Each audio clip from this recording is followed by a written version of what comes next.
நம்ம ரெண்டு விதமான ஸ்டாக் ரொம்ப இம்பார்ட்டண்ட்டாக பார்த்துட்டே இருக்கோம். ஒன்று ஃபண்டமெண்டல்ஸ் ரொம்ப ஸ்ட்ராங்காக இருக்கணும் அப்படின்னு எல்லாருமே சொல்லுவாங்க, அது லாங் டர்ம் இன்வெஸ்ட்மெண்ட்டுக்கு.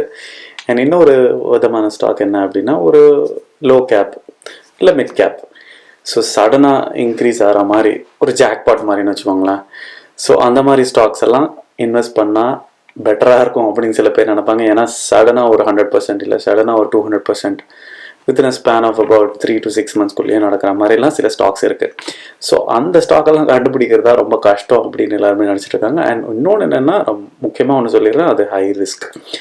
ஸோ இன்றைக்கி அந்த மாதிரி ஸ்டாக்ஸை எப்படி சூஸ் பண்ணுறது அப்படின்றதுக்கு ஒரு சின்ன டெக்னிக் இருக்குது. அது என்ன அப்படின்றத நான் சொல்லிவிட்டு ஒரு ஸ்டாக் எக்ஸாம்பிளும் சார்ட்டும் காமிச்சு உங்களுக்கு சொல்கிறேன். உங்களுக்கு புரியும்னு நினைக்கிறேன்.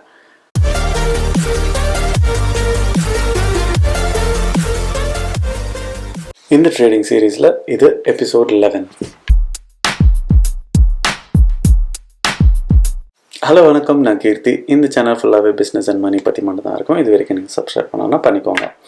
ஸோ ரெண்டு விதமான ஸ்டாக், ஒன்று ஃபண்டமெண்டல் ஸ்ட்ராங்காக இருக்கிறது, இன்னொன்று ஃபண்டமெண்டல்ஸ் மட்டுமே வச்சு நம்ம ரொம்ப ஹை க்ரோத் ஸ்டாக்கை வந்து சூஸ் பண்ணுறது ரொம்ப கஷ்டம். ஏன்னா ஃபண்டமெண்டல்ஸ் ரொம்ப ஸ்ட்ராங்காக இருக்கிற ஸ்டாக்ஸ் எல்லாமே பார்த்திங்கன்னா லார்ஜ் கேப்.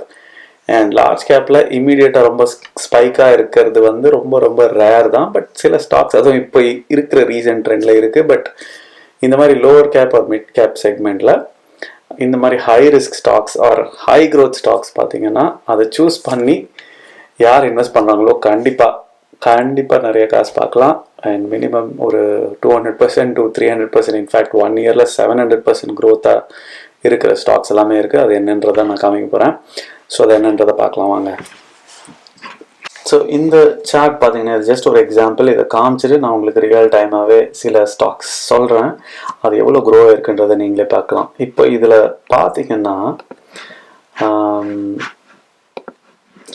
பார்த்தீங்கன்னா இந்த இடம் இருக்கு இல்லையா, ஸோ இது வந்து ஹை கன்சாலிடேஷன் பீரியட். எனக்கு வந்து இந்த பிங்க் லைன் வந்து 65 இஎம்ஏன்றதை நான் நிறைய எபிசோடில் சொல்லியிருப்பேன். அது தயவு செஞ்சு இன்னொரு வாட்டி பார்க்கணுன்னா பார்த்துக்கோங்க.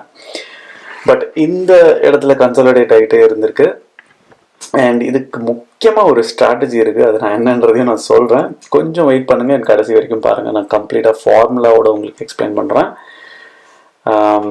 ஸோ இப்போ இதில் பார்த்தீங்கன்னா இதுக்கப்புறம் இங்கேருந்து இந்த இடத்துக்கு அபவுட் 350% ப்ராஃபிட். இங்கேருந்து இது வரைக்கும் அபவுட் 350% உங்களுக்கு க்ரோத் ஆகிருக்கு. ஸோ இதுக்கான மெயின் ரீசன் என்னென்னா ரிலேட்டிவ் ஸ்ட்ரென்த் அப்படின்றத சொல்லுவாங்க. ஸோ அதை நீங்கள் எப்படி கண்டுபிடிக்கலாம்னா, ரிலேட்டிவ் ஸ்ட்ரென்த் இண்டெக்ஸ் அப்படின்னு ஒன்று இருக்குது. நான் அதை உங்களுக்கு காமிக்கிறேன். இதை நான் லார்ஜ் கேப்லேயும் காமிக்கிறேன், ஒரு சின்ன ஸ்டாக்லேயும் நான் காமிக்கிறேன். இப்போது இது டாடா மோட்டர்ஸோட சார்ட். ஸோ இப்போ வந்து இதை நான் பெருசாக கேட்கலாம். இப்போது இந்த சார்ட் பார்த்தீங்கன்னா இப்போ இதில் வந்து நான் எல்லாமே கொஞ்சம் பிளாக் பண்ணிடுறேன். அதுக்கப்புறம் உங்களுக்கு ஈஸியாக எப்படி சூஸ் பண்ணுறதுன்றதும் நான் சொல்லிடுறேன். ஸோ இப்போ வந்து இஎம்ஐ 65 வச்சுக்கலாம், 6 months சூஸ் பண்ணிக்கலாம், அண்ட் வால்யூம் வச்சுக்கலாம், ரொம்ப இம்பார்ட்டண்ட். அண்ட் ஆர்எஸ்ஐ வந்து இங்கே இண்டிகேட்டர்ஸ் அப்படின்றத நீங்கள் கிளிக் பண்ணிங்க அப்படின்னா நீங்கள் எந்த ப்ரோக்கிங் சிஸ்டம் யூஸ் பண்ணாலும் சரி, இண்டிகேட்டர்ஸ்னு ஒரு இது இருக்கும். இதில் ஆர்எஸ்ஐன்னு சூஸ் பண்ணிக்கோங்க. இது ரிலேட்டிவ் ஸ்ட்ரென்த் இண்டெக்ஸ். இந்த ரிலேட்டிவ் ஸ்ட்ரென்த் இண்டெக்ஸை நீங்கள் இந்த இடத்துல மாற்றிக்கலாம். 14 அதாவது யூனிட்ஸ்ன்னு சொல்லலாம். இதை வந்து பார்த்தீங்கன்னா இப்போது இந்த ரிலேட்டிவ் ஸ்ட்ரென்த் இண்டெக்ஸ் வந்து எப்படி கால்குலேட் பண்ணுவார், என்ன இதனால் நமக்கு என்ன தெரிய வருது அப்படின்னு பார்த்தீங்கன்னா, இது 70 to 30 வந்து ஹைலைட் ஆகிருக்கும். அண்ட் 30க்கு கீழேயும் 70க்கு மேலேயும் ஹைலைட் ஆகிருக்காது. ஸோ இதுக்கு என்ன மீனிங் அப்படின்னா, ரிலேட்டிவ் ஸ்ட்ரென்த் இண்டெக்ஸ் வந்து 70க்கு மேலே இருந்துச்சுன்னா ரொம்ப அதிகமான பேர் வாங்கியிருக்காங்கன்னு அர்த்தம். அண்ட் இது 30க்கு கீழே இருந்துச்சுன்னா ரொம்ப அதிகமான பேர் விற்றுருக்காங்கன்னு அர்த்தம். ஸோ இப்போ நீங்கள் இதை கம்பேர் பண்ணி பார்த்தீங்கனாலே உங்களுக்கே தெரியும். இப்போ இந்த இடத்துல பாருங்கள், நான் இதையும் ஃபிக்ஸ் பண்ணிடுறேன் ஸோ தட் உங்களுக்கு ஈஸியாக இருக்கும் பார்க்குறதுக்கு. ஸோ இப்போது இந்த இடத்துல பார்த்துக்கோங்க, இந்த பேட்டர்ன் ஸோ இதை பார்த்தீங்கன்னா 70க்கு மேலே போயிருக்கு RSI வேல்யூ. அண்ட் அதே மாதிரி இந்த இடத்துல இந்த 70 to 30க்குள்ளே வந்துருச்சு இந்த RSI இண்டெக்ஸ். அதே இந்த இடத்துல பார்த்தீங்கன்னா, அதாவது இந்த இடத்துல இது 30க்கு கீழே வந்திருக்கு. அண்ட் அதே மாதிரி நிறைய பேர் விற்றுருக்காங்க. ஸோ அண்ட் உங்களுக்கு இன்னுமே ரொம்ப இன்ட்ரெஸ்டிங்கான ஒரு விஷயம் சொல்லணும் அப்படின்னா, நீங்கள் இந்த ட்ரெண்டை எப்படி கேட்ச் பண்ணலாம். இப்போ இது வந்து லார்ஜ் கேப், அதனால் ஓகே ஃபண்டமெண்டல்ஸாகவும் ஸ்ட்ராங்காக இருக்குது, பட் ஸ்டில் க்ரோத்தும் ரொம்ப ஹையாக இருக்குது. அதை பார்த்துக்கோங்க. கிட்டத்தட்ட ஸோ 120லேருந்து 324னா அபவுட் 170% க்ரோத் இருந்திருக்கு இன் அபவுட் 6 months. ஸோ இது வந்து ஜாக்பாட் மாதிரி எடுத்துக்கலாம். அது ஒரு லார்ஜ் கேப்பில் கண்டிப்பாக ஒரு ஜாக்பாட். ஐ திங்க் ரீசெண்டாக நிறைய அனௌன்ஸ்மெண்ட் வந்துச்சு, இந்த எலக்ட்ரிக்கல் வெஹிக்கிள்லாம் ரிலீஸ் பண்ணுற மாதிரி அண்ட் ப்ரொடக்ஷன் ஸ்டார்ட் பண்ணுற மாதிரி. அதனால் அந்த மாதிரி சில அனௌன்ஸ்மெண்ட்ஸ்லாம் அதெல்லாம் ரொம்ப ரொம்ப முக்கியம். அதெல்லாம் மறந்துடவே கூடாது, அதை நோட் பண்ணிகிட்டே இருக்கணும் எந்த ஒரு ஸ்டாக்காக இருந்தாலும் சரி. இந்த மாதிரி இன்ட்ரெஸ்டிங்கான விஷயங்கள். ஸோ இப்போ இதுதான் கன்சாலிடேஷன் பீரியட். அதுவும் இந்த இந்த இங்கேருந்து இங்கே இது ஒரு கன்சாலிடேஷன், அண்ட் இது ஒரு இங்கேருந்து இங்கே இது ஒரு கன்சாலிடேஷன். அண்ட் இந்த பீரியடில் பார்த்தீங்கன்னா ஜென்ரலாக 70 to 30க்குள்ளே தான் இருந்திருக்கும். அண்ட் க்ரோத் பேட்டர்னும் நீங்கள் பாருங்கள். ஸோ இதில் இன்ட்ரெஸ்டிங்கான விஷயம், இந்த இஎம்ஏவும் இந்த RSIயும் கம்பேர் பண்ணியும் பார்க்கலாம். இல்லை இந்த கம்பேரிசன் எதுக்குன்னா உங்களுக்கே ஜஸ்டிஃபை பண்ணுறதுக்காக, இந்த சார்ட் இந்த பேட்டர்ன் வந்து ஒர்க் ஆகும் அப்படின்றதுக்கு. ஸோ இப்போ நீங்கள் இந்த இடத்துல வாங்கியிருந்தீங்க அப்படின்னா, அதாவது இந்த இடத்துல வச்சுக்கலாம், இந்த இடத்துல நீங்கள் வாங்கியிருந்தீங்க அப்படின்னா இஎம்ஏ 65க்கு மேலே இருந்திருக்கு. அண்ட் இந்த இடத்துல இஎம்ஐ 65க்கு கீழே இருந்திருக்கு. ஸோ இந்த இடத்துல பார்த்தீங்கன்னா உங்களுக்கு ட்ரெண்டும் ரிலேட்டிவ் இண்டெக்ஸும் கம்மியாக தான் இருக்குது அண்ட் கீழே போகிறதுக்கு சான்ஸ் இருக்குது. அண்ட் ரிலேட்டிவ் இண்டெக்ஸ் ஜென்ரலாக 50 இருந்துச்சு அப்படின்னா இட்ஸ் நியூட்ரல்னு சொல்லுவாங்க. ஸோ அதனால் நீங்கள் கேர்ஃபுல்லாக ரிலேட்டிவ் இண்டெக்ஸ் நிறைய, அதாவது ரிலேட்டிவ் ஸ்ட்ரென்த் இண்டெக்ஸ் வந்து நிறைய இருக்கிற ஸ்டாக் தான் ஜென்ரலாக வாங்குவாங்க. ஏன்னா இட்ஸ் நிறைய வாட்டி அதை ஹிட் ஆகிறதுக்கு சான்ஸ் இருக்குது அப்படின்னு சொல்லுவாங்க. இப்போ ரிலேட்டிவ் ஸ்ட்ரென்த் வந்து நல்லா இருந்துச்சு அப்படின்னா கண்டிப்பாக அந்த ஸ்டாக் வந்து நல்லா க்ரோத் இருக்கும் அப்படின்றது தான் ஒரு அண்டர்ஸ்டாண்டிங். ஸோ இப்போ இந்த ரிலேட்டிவ் இண்டெக்ஸ் வச்சே நான் சூஸ் பண்ணி இந்த ஸ்டாக்கை நான் கண்டு மூடிட்டு கூட வாங்கலாம். ஆனால் நல்லா ஞாபகம் வச்சுக்கோங்க, இதெல்லாம் ஹை ரிஸ்க் பேட்டர்ன். ஸோ இப்போ நான் இன்னொரு ஸ்டாக் எடுக்கிறேன். மேபி அது உங்களுக்கு இன்னும் இப்போ டான்லா சொல்யூஷன்ஸ் அப்படின்றது. ஸோ இப்போ இந்த சார்ட் பார்த்தீங்கன்னா உங்களுக்கே ஷாக்கிங்காக இருக்கும். அபவுட் இதுலேயும் நான் வந்து உங்களுக்கு RSI போட்டு காமிக்கிறேன்.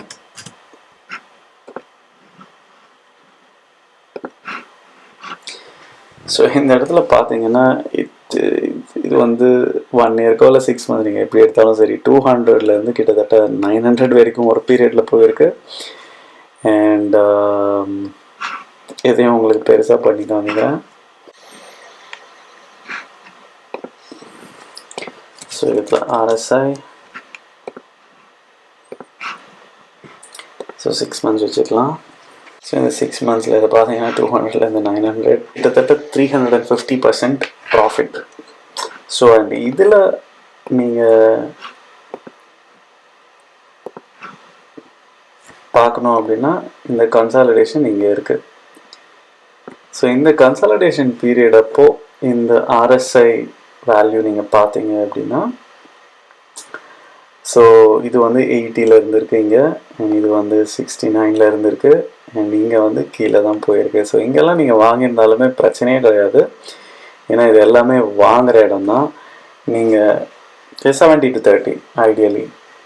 ஸோ பட் கன்சாலிடேட் ஆகிட்டே இருந்திருக்கு அண்ட் இந்த இடத்துல கொஞ்சம் மேலே போயிருக்கு. ஸோ இதுக்கப்புறம் ஒரு க்ரோத் ரேலி தான் ஃபுல்லாகவே. நீங்கள் வந்து பாருங்கள் 70லேருந்து 90 அண்ட் அதுக்கப்புறம் 70க்கு கீழே வரவே இல்லை ரொம்ப நாளைக்கு. அண்ட் அதுக்கப்புறம் அதே மாதிரி நீங்கள் இந்த இஎம்ஐ 65 பேட்டர்னும் நல்லா நோட் பண்ணிக்கோங்க. அண்ட் இந்த பாலிங்கர் பேண்ட்ஸ் வந்து நான் உங்களுக்கு அப்புறம் சொல்கிறேன், இந்த பிபி அப்படின்னு இருக்கிறது. ஸோ அதை உங்களுக்கு அப்புறம் சொல்கிறேன். பட் இருந்தாலும் இப்போத்துக்கு இந்த ரிலேட்டிவ் ஸ்ட்ரென்த் இண்டெக்ஸை நோட் பண்ணிக்கோங்க. அதாவது நீங்கள் இப்போ இது எந்த வேல்யூ இருந்தால் நம்ம வாங்கலாம் அப்படின்றது நிறைய கேள்வி வரும். ஸோ இப்போ என்ன அப்படின்னா இதை வந்து நான் ஃபாலோ பண்ணிகிட்டே இருப்பேன். எந்த ஒரு ஸ்டாக்காக இருந்தாலும் சரி இந்த RSI வந்து நான் ஃபாலோ பண்ணிகிட்டே இருப்பேன். இது 90க்கு மேலே 80க்கு மேலே போயிட்டு இருந்துச்சுன்னா இதெல்லாம் ஒரு குட் கேண்டிடேட் நம்ம வாங்குறதுக்கு, அதாவது ஒரு குட் ஸ்டாக் இது வாங்குறதுக்கு. ஸோ அப்போது நம்ம கன்சாலிடேஷன் பீரியடும் சேர்த்து பார்க்கணும். ஃபண்டமெண்டல் அதான் சொல்கிற மாதிரி ஃபண்டமெண்டல் மட்டுமே பார்த்து நீங்கள் வாங்கினீங்கன்னா ரொம்ப ஹை க்ரோத் இருக்க வாய்ப்பில்லை. ஆனால் ஒரே ஒரு காஷன், இது ரொம்ப ஹை ரிஸ்க்கான ஒரு ஸ்ட்ராட்டஜி. ஸோ அதனால் ஞாபகம் வச்சுக்கோங்க. அதே மாதிரி ஹை ரிஸ்க்குனா ஹை ரிட்டர்ன். இது வந்து நீங்கள் கண்ணை மூடிட்டு நான் ஏதோ ஒரு ஸ்டாக்கை சூஸ் பண்ணி வாங்குறேன்னு வாங்கவே கூடாது. ரிலேட்டிவ் ஸ்ட்ரென்த் இண்டெக்ஸ் வந்து அந்த பேட்டர்னை நீங்கள் ஃபாலோ பண்ணி தான் வாங்கணும். இப்போ நான் காமிச்ச மாதிரி. ஸோ இது எப்போ மூவ் ஆகும் அப்படின்னு பார்த்தீங்கன்னா இந்த கம்பெனிக்கு ரிலேட்டடான சில சடன் நியூஸ் ஒரு அனௌன்ஸ்மெண்ட்ஸ் ஏதாவது வரும். ஸோ அதுவும் நீங்கள் பார்க்கணும். இன்னொன்று, இந்த பேட்டர்ன் நீங்கள் பார்க்கும்போது அந்த RSI வச்சு சில பேட்டர்ன் பார்க்கும்போது நீங்கள் மற்ற எல்லா ரூல்ஸும் ஃபாலோ பண்ணணும். அந்த சார்ட் பேட்டர்ன் ரூல்ஸ் எல்லாம் ஃபாலோ பண்ணணும். நீங்கள் ஃபண்டமெண்டல்ஸ் மட்டும்தான் பார்க்க தேவையில்லை. இது ஃபண்டமெண்டல் ஸ்டாக்கு மட்டும்தான் ஒர்க் ஆகும்னு கிடையாது. ஃபண்டமெண்டல்ஸை நீங்கள் அவ்வளோவா இக்னோர் பண்ணிடலாம். அதை தான் நான் சொல்ல வரேன். ஸோ நான் நல்லா ஸ்ட்ராங்காக இருக்கணும் ஃபண்டமெண்டல், அப்போ தான் இதெல்லாம் வாங்கணும் அப்படி கிடையாது. பியூர் டெக்னிக்கல்ஸ், இந்த புல்லிஷ் பேரிஷ் சொல்லுவாங்கள்ல, புல்லிஷ்ன்றது இந்த 40-50க்கு மேலே இருக்கிறது, அதுக்கு கீழே இருக்கிறதெல்லாம் பேரிஷ். பட் மற்ற ஸ்ட்ராட்டஜி அண்ட் மற்ற சார்ட் பேட்டர்ன்ஸ் எல்லாம் நீங்கள் கண்டிப்பாக ஞாபகம் வச்சுக்கணும். அந்த EMA அண்ட் அந்த EMA ஸ்ட்ராட்டஜிஸ் இதெல்லாம் வந்து கண்டிப்பாக அந்த சார்ட்டில் ஃபாலோ பண்ணி தான் ஆகணும். ஃபண்டமெண்டல் மட்டும்தான் இக்னோர் பண்ணணும். இப்போ இந்த சார்ட் ஒன்று பாருங்கள். இப்போ இந்த சார்ட்டில் வந்து இதான் கம்பெனி, ஸ்டாக் நேம், இதனோட RSI எல்லாம் 99லாம் இருக்குது. ஸோ இதெல்லாம் வந்து நீங்கள் வாட்ச் பண்ணலாம். வாட்ச் பண்ணி என்ன ஆகுது அப்படின்றதையும் பார்க்கலாம். இதில் வந்து அதானி என்டர்பிரைசஸ்லாம் இருக்குது, மஹிந்திரா இருக்குது, ஸோ இந்த மாதிரி நிறைய இருக்குது, NDTVலாம் இருக்குது. இது வந்து பொட்டென்ஷியல் இருக்குதுன்னு அர்த்தம். இந்த மாதிரி ஒரு RSI அதிகமாக இருக்கிற ஸ்டாக் எல்லாமே பொட்டென்ஷியல் இருக்குதுன்னு அர்த்தம். ஸோ இந்த மாதிரி ஒரு ஸ்டாக்கை நீங்கள் எப்படி சூஸ் பண்ணணும் அப்படின்னா 70 to 30 இருக்கணும் ஃபஸ்ட்டு. அது ரெண்டாவது EMA 65க்கு மேலே இருந்தால் ஓகே. இன்னொன்று கன்சாலிடேட் ஆகிட்டே இருக்கணும். அண்ட் க்ரோத், அதாவது பிரேக் அவுட்னு சொல்லுவாங்க இல்லையா, ஒரு I think one of the வீடியோஸில் பிரேக் அவுட்னா என்னன்னு சொல்லியிருப்பேன். அது எப்படி பிரேக் அவுட் ஆச்சுன்னா அதுக்கப்புறம் அதை எப்படி ஐடென்டிஃபை பண்ணுறது அப்படின்றதையும் சொல்லியிருப்பேன். அந்த பிரேக் அவுட்டுக்கு அப்புறம் க்ரோத் ரேலி ஸ்டார்ட் ஆச்சு அப்படின்னா, அதாவது க்ரோத் பேட்டர்ன் ஒன்று ஸ்டார்ட் ஆச்சு அப்படின்னா அதுக்கப்புறம் உங்கள் பொசிஷன்ஸை நீங்கள் இன்னும் ஆட் பண்ணிகிட்டே இருங்க. அப்போ கண்டிப்பாக க்ரோத் பேட்டர்ன் தான் இருக்கும். அண்டு நீங்கள் அப்பப்போ இதை கம்பேர் பண்ணிக்கோங்க. RSI அதிகமாக இருக்கா அப்படின்றதையும் பார்த்துக்கோங்க. அது அதிகமாக இருந்துச்சுன்னா கண்டிப்பாக ரேலி இருந்துகிட்டே தான் இருக்கும். அந்த டைமில் உங்களுக்கு க்ரோத் வந்து ஈஸியாக 100% வரும். ஸோ இது ஸ்ட்ராட்டஜியாக பொறுத்த வரைக்கும் இது காம்ப்ளெக்ஸ் கிடையாது. பட் நான் சொன்ன மாதிரி இது கொஞ்சம் ரிஸ்கியான ஒரு ஸ்ட்ராட்டஜி. பட் ஸ்டில் இதை பண்ணலாமா அப்படின்னா தாராளமாக பண்ணலாம். உங்களுக்கு கையில் காசு இருந்துச்சு அண்ட் இதை நான் ரிஸ்க் எடுக்கிறதுக்கு ரெடி அப்படின்னு நினச்சிங்கன்னா கண்டிப்பாக இதை பண்ணலாம். நீங்கள் ஃபாலோ பண்ணணும். இதை வாட்ச் லிஸ்ட்டில் போட்டு ஃபாலோ பண்ணி அலர்ட் செட் பண்ணி அதுக்கப்புறம் இந்த மாதிரி ஸ்டாக்கெல்லாம் பிக் பண்ணி நீங்கள் இன்வெஸ்ட் பண்ண ட்ரை பண்ணணும். ஸோ இது வந்து ஈஸி தான் ஃபாலோ பண்ணுறது, ஆனால் கொஞ்சம் ஹை ரிஸ்க். ஸோ அதனால் ஞாபகம் வச்சுக்கோங்க. இது உங்களுக்கு புரிஞ்சிருக்கும்னு நினைக்கிறேன். புரியலன்னா இன்னும் வாட்டி பாருங்கள். அண்ட் இதுக்கு யாருக்காவது ஹெல்ப்ஃபுல்லாக இருந்தால் ஷேர் பண்ணுங்கள். உங்களுக்கும் ஹெல்ப்ஃபுல்லாக இருக்கும்னு நினைக்கிறேன். ஸோ இது வரைக்கும் இந்த சேனலுக்கு நீங்கள் சப்ஸ்கிரைப் பண்ணலாம். Like, share, subscribe, bell icon. கூடி சீக்கிரம் நெக்ஸ்ட் வீடியோவில் சந்திக்கலாம். பாய்.